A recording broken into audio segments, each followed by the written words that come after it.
I wonder if there's any room for the ordinary anymore, for the child or teenager or adult who enjoys a pickup basketball game but is far from Olympic material, who will be a good citizen but won't set that world on fire.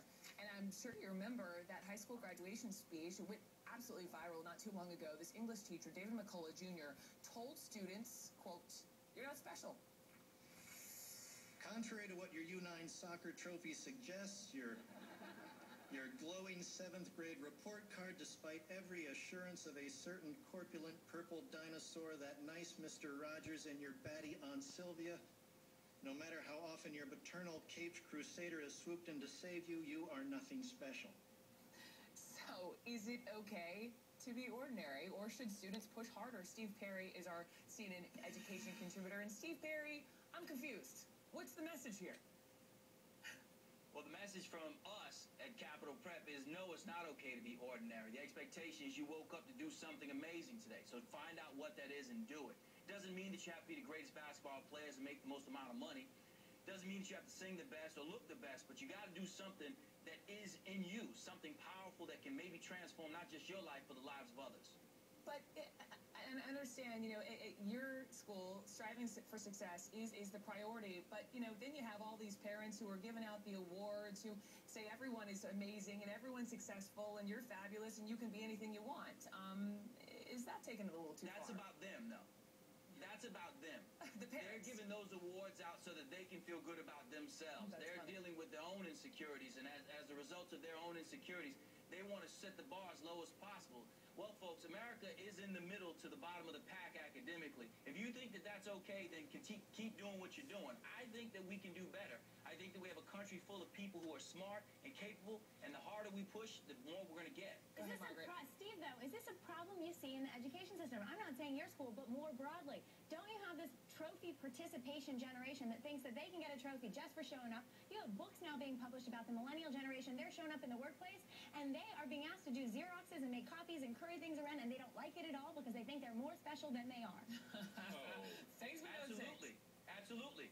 It is us. The schools, we do a really bad job of telling students what they really are and are not good at.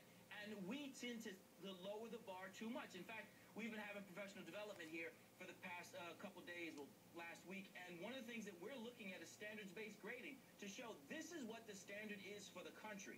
This is your real skill level.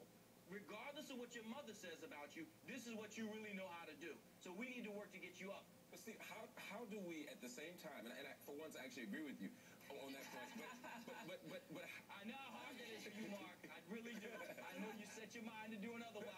No. Some things make sense. I just use common sense.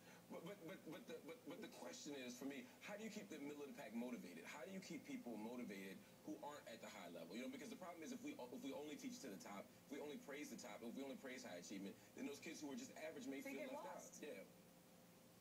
The presumption is that we're only looking at one skill set. The presumption is that we're only looking at whether or not you do well in science. When you're a great educator, you have the capacity to look at what the children could be beyond the traditional. There's so many things, for instance, that you can do to show a child that they have the capacity to make an impact. You can reward kindness. You can reward integrity. You can reward desire to be successful. There's more than just... And Steve, isn't it the job of being a great educator is to find that sliver of remarkability in a quote-unquote average kid, right? There is always that sliver. That's exactly it. That's it. The best educators on earth find a way to engage children where they are. That's the core of education. Every single one of us can think back to an adult who was sitting in an educational capacity who made us feel like we could walk on water. In fact, the very essence of education is not seeing you for where you are today, but where you can be. We are a dream factory. And when you're a great dream factory, you find ways to cull the dreams in every single child and make them feel like today is really that special of a day. That's how you make me feel, Steve. We're all feeling remarkable today. That's what Steve makes me feel every day. I just want to say that. There is a genius in every child. I think that's a really good point. And you have to just find it. And Mark, too. Yes, and Mark, too. All right, guys, on that remarkable note, the end point is next. Thanks, Steve Perry.